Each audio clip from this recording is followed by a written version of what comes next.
La primera lectura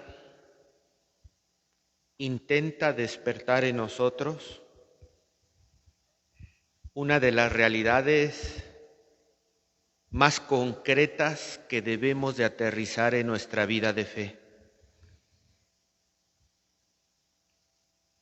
El creer en Dios se manifiesta con hechos concretos.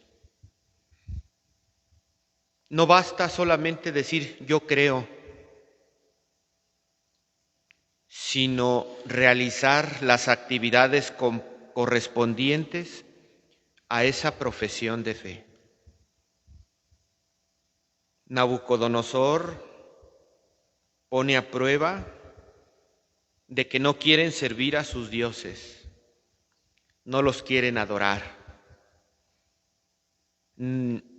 Cedrac, Mesac y Abednego prefirieron vivir la prueba antes que renegar de su Dios.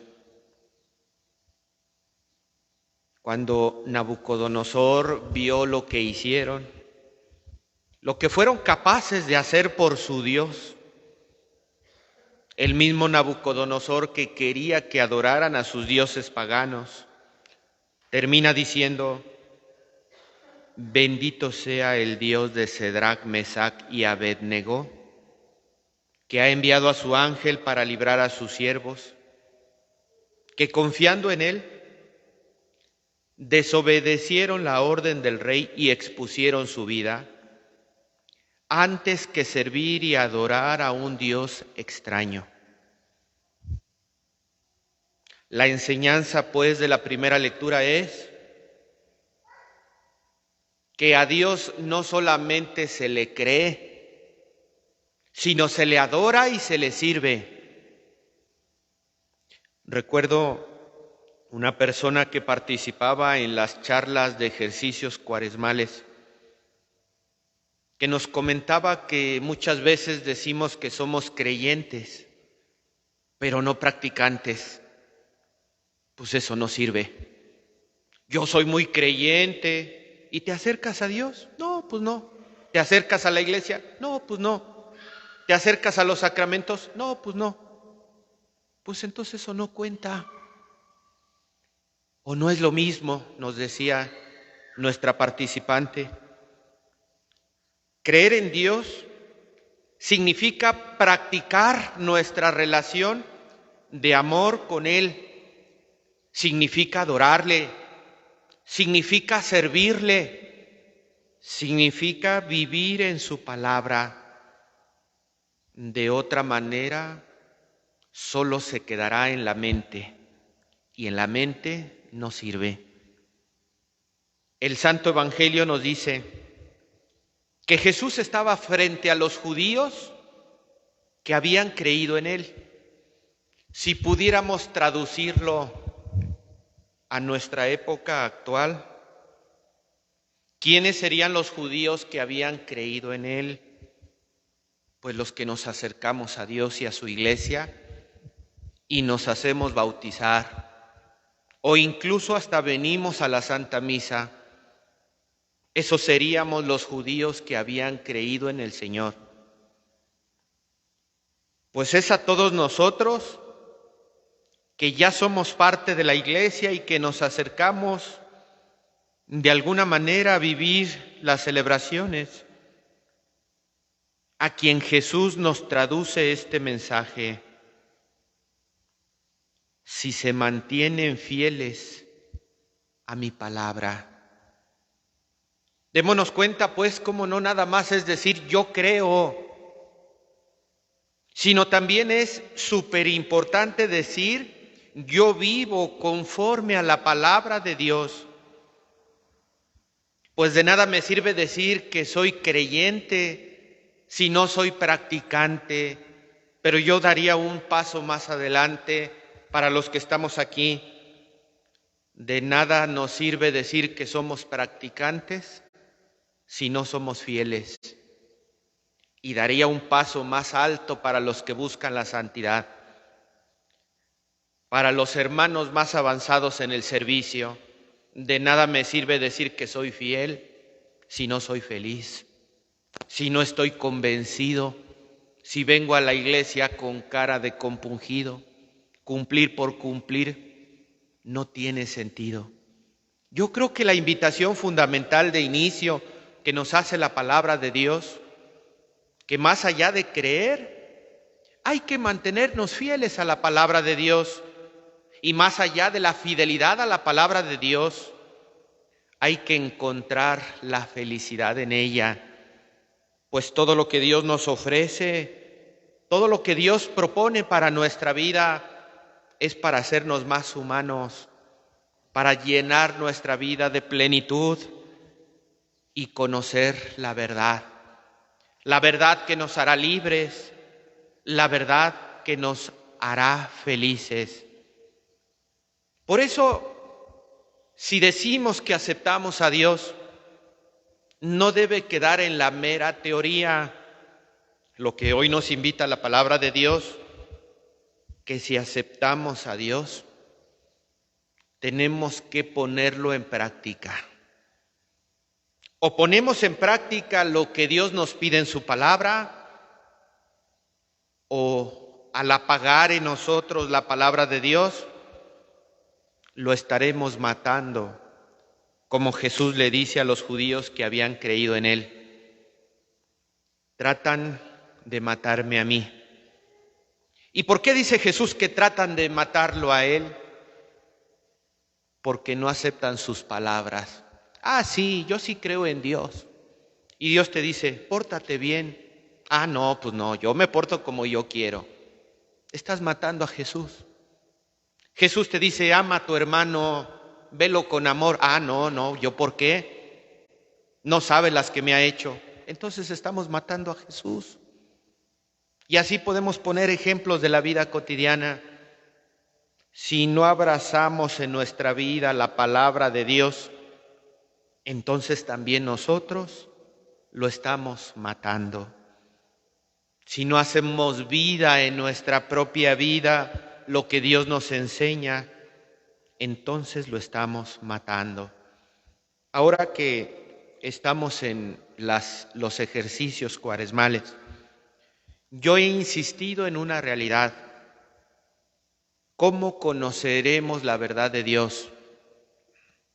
Y en este tiempo que se acerca la Semana Santa, la propuesta es la siguiente: acércate a Dios, camina con Jesús, acompáñalo por el Calvario, sufre con Él lo mismo que Él sufrió, mantente fiel al pie de la cruz y te darás cuenta entonces cuál es la verdad de Dios.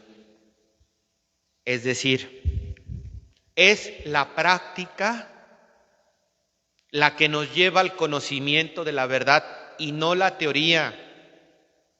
Practicar las cosas de Dios es intentar acomodar nuestra vida para vivir según las obras de Dios. Y en la medida en que nosotros vivimos las obras de Dios, en esa medida conocemos la verdad. La mejor fuente del conocimiento de la verdad es la pasión de nuestro Señor Jesucristo. Caminar con Él, ver a través de sus lágrimas, compartir con Él el sudor de sangre que el Jueves Santo derramará por toda la humanidad y estar a su lado cuando de su costado broten sangre y agua. Eso sí que nos transmitirá la verdad que viene de Dios. Y entonces los judíos se enfadan porque tocarles el tema de la libertad a los judíos era muy delicado.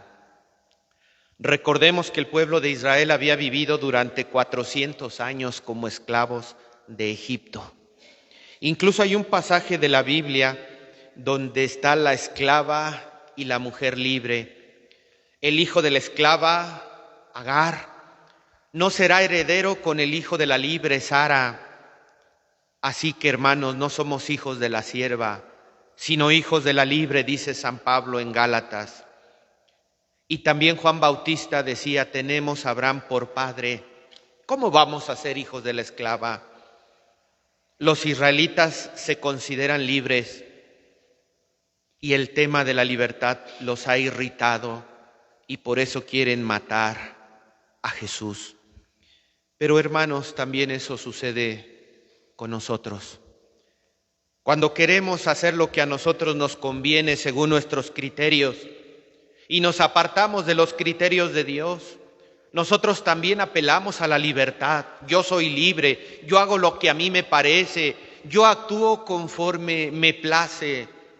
¿Y dónde dejas la voluntad de Dios? Es la voluntad de Dios la que verdaderamente te hace libre. Es el seguimiento de la obra de Cristo el que nos revela la verdad. Entonces, ¿cómo dices tú que siguiendo tus propios criterios vives en la libertad? Dice Jesús, si Dios fuera su Padre, me amaran a mí, porque yo salí de Dios y vengo de Dios. Ayer en los ejercicios cuaresmales decíamos, en todo momento decimos que se haga la voluntad de Dios. En el Padre Nuestro le decimos, hágase Señor según tu voluntad.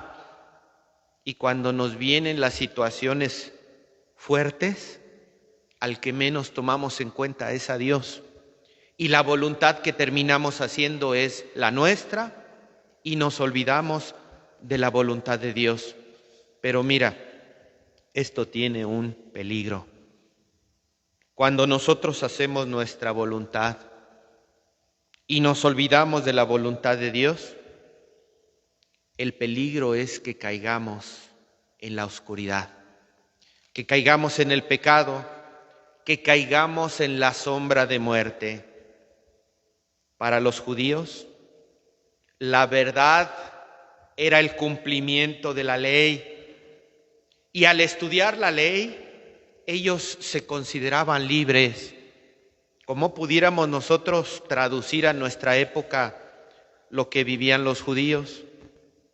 ¿Cuánta gente dice, lo que a mí me importa es la ciencia, lo que a mí me importa es la democracia, lo que a mí me importa es disfrutar mi vida, eso es lo que verdaderamente me hace libre? Y no nos damos cuenta que muchas veces nos lleva a la oscuridad y al abismo del pecado. La propuesta de Jesús es que aceptemos sus palabras, porque nos dice el versículo antes del Evangelio, dichosos los que cumplen la palabra del Señor, los que cumplen, no los que creen en ella. Dichosos los que cumplen la palabra de Dios, pero no basta solamente con cumplirla, tiene una segunda parte, con un corazón bueno y sincero. Un corazón bueno y sincero. Uno se puede encontrar en la iglesia a gente muy servidora, a gente muy trabajadora, a gente muy cumplidora de la ley. ¿Y cómo está el corazón? ¿Bueno y sincero? ¿Qué dicen las obras? ¿Qué dice nuestro comportamiento? Es Jesús el que nos comunica la verdadera libertad. ¿Por qué? Porque Él posee la libertad de los hijos de Dios. Y la libertad del Hijo se nos comunica a nosotros especialmente a través del sacramento. Es en el sacramento donde nosotros recibimos la libertad que posee el Hijo de Dios. Es el sacramento el que a nosotros nos coloca en nuestra verdadera dignidad. Pero como yo le decía a nuestros hermanos del curso de catecúmenos, ¿de qué te sirve a ti recibir los sacramentos? Si cuando tú actúes, si en tu comportamiento no va a percibirse la gracia de Dios, la presencia del Espíritu en ti, no habita en ti, de nada servirán los sacramentos. Para nosotros los cristianos, así como para los judíos, la verdad era la ley. Para nosotros los cristianos, la verdad es la gracia que nos viene de Dios. Ya lo ha dicho nuestro Señor los domingos anteriores. La gracia que se derrama en el agua que le da la mujer samaritana, en la luz que le da al ciego de nacimiento, en la vida que le da al resucitar a Lázaro. Ahí es como Jesús nos comunica la verdadera vida. ¿No se dan cuenta, hermanos, que cuando nosotros nos bautizamos, recibimos la gracia que viene de Dios, recibimos su Espíritu Divino, recibimos la dignidad de vivir en la libertad de los hijos de Dios? Pero cuando nosotros nos alejamos de Dios, cuando nosotros preferimos nuestros criterios y nuestra vida de pecado, es cuando caemos en la sumisión de esclavo. En definitiva, lo que nos esclaviza es la vida de oscuridad, la vida de pecado, la vida sin vida de gracia, la vida sin la presencia de Dios, es lo que verdaderamente nos esclaviza. Busquemos la vida de la gracia, busquemos renovar nuestro santo bautismo en esta vigilia pascual que se acerca, en esta celebración de la Semana Mayor que la Santa Madre Iglesia nos invita a vivir para renovar nuestro santo bautismo. Renovar nuestra vida bautismal es renovar la gracia que Dios derrama sobre nosotros, es renovar nuestra verdadera libertad de hijos de Dios. Y concluimos diciendo, al vivir como hijos de Dios, la acción del Espíritu Santo se debe de manifestar en nosotros. Imitamos a Jesús en el Getsemaní y hacemos brotar en nosotros, como las aceitunas trituradas, el mejor aceite que nos hace más humanos, que nos hace más libres, que nos hace más nobles. ¿O qué no sabes tú que los óleos que la Iglesia celebra el Jueves Santo son manifestación del Espíritu Divino cuando el obispo sopla sobre ellos y da la bendición a los santos óleos? El óleo que se usa en la Iglesia mantiene una relación intrínseca con el Espíritu Santo para que por medio de él nosotros tengamos la potestad de hijos de Dios y poder vivir de esa manera en consecuencia. Pidamos a nuestro Señor que nos permita seguirnos adentrando a esta Semana Mayor que ya se acerca, que nos permita abrazar la vida que le da luz a los hombres, que podamos decir vino a los suyos y los suyos sí lo recibieron, y que la luz brille en nuestras tinieblas, que nosotros sí podamos recibir su luz, para que adheridos a Jesús manifestemos en nuestra propia vida el don de su Espíritu Divino, el dinamismo de su amor, por el cual nosotros vivimos nuestra condición de libertad como hijos de Dios. Que así sea. Y así sea.